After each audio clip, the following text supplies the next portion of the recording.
Check your state and facility policy to make sure you are permitted to perform this procedure. Before you begin, perform hand hygiene and follow any other instructions provided in the preparation section of this program.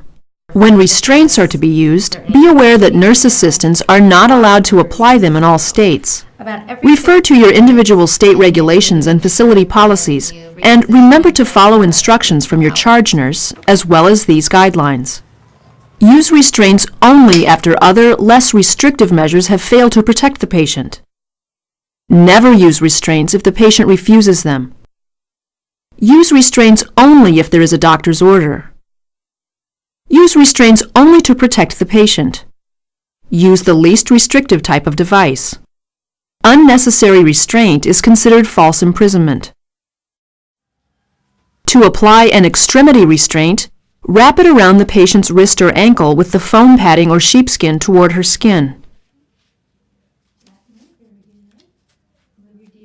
Using the Velcro strap, secure it snugly in place, making sure it's not too tight.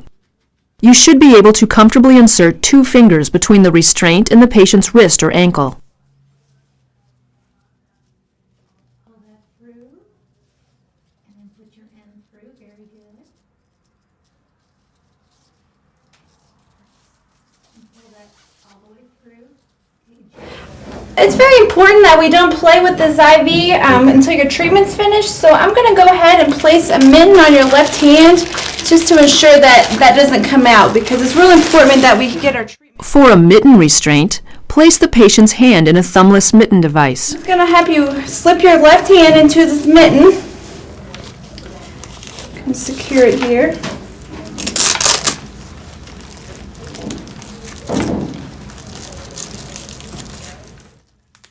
Attach the Velcro strap around his wrist, making sure it's not too tight. You should be able to easily insert 1 or 2 fingers between the mitten and the patient's wrist. If you are instructed to secure the restraint to the bed, attach the straps to a part of the bed frame that moves when the head of the bed moves. Never attach restraint straps to a side rail. If the patient will be in a wheelchair or chair, attach the restraint straps to the chair frame. In either case, secure the restraints with a quick release tie to be used in case of an emergency. Do not tie the restraint straps in a knot.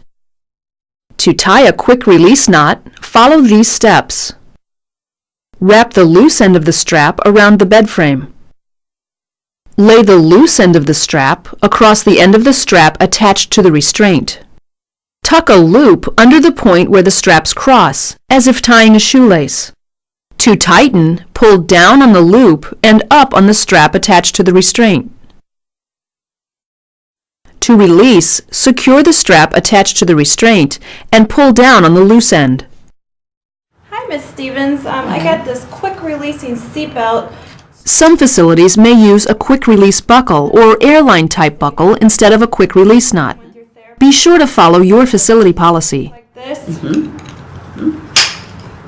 Do you have enough room? You can see that you can move your legs. Okay. Miss Stevens, are you able to move your arm okay with the IV in? Make sure that the patient can move safely. If the patient has an IV, urinary catheter, or drainage tube, make sure it is positioned correctly. Thank you. Before leaving the patient, secure the call light within her reach. If the patient is in bed, put the bed in the lowest position, or if in a wheelchair, make sure the wheels are locked. Yeah. Thank you. Okay. To ensure safety, check the restraint in the patient every 15 minutes. For a wrist, ankle, mitten, or elbow restraint, check the skin condition, pulse, temperature, color, and sensation of the fingers or toes. Yes. I just came in to check on you, check on your safety belt here.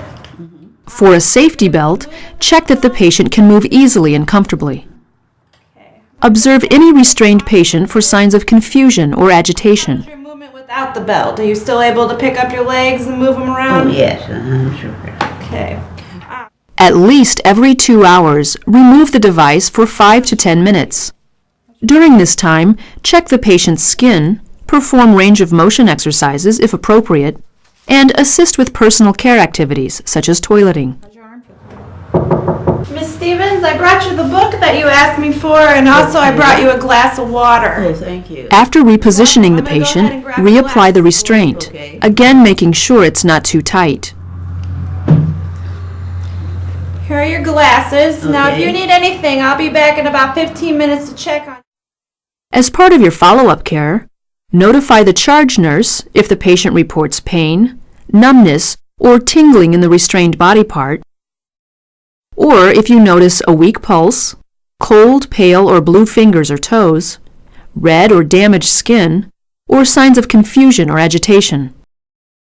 Perform hand hygiene and report completion of the procedure and your observations to the charge nurse. See the follow-up section of this program for detailed information.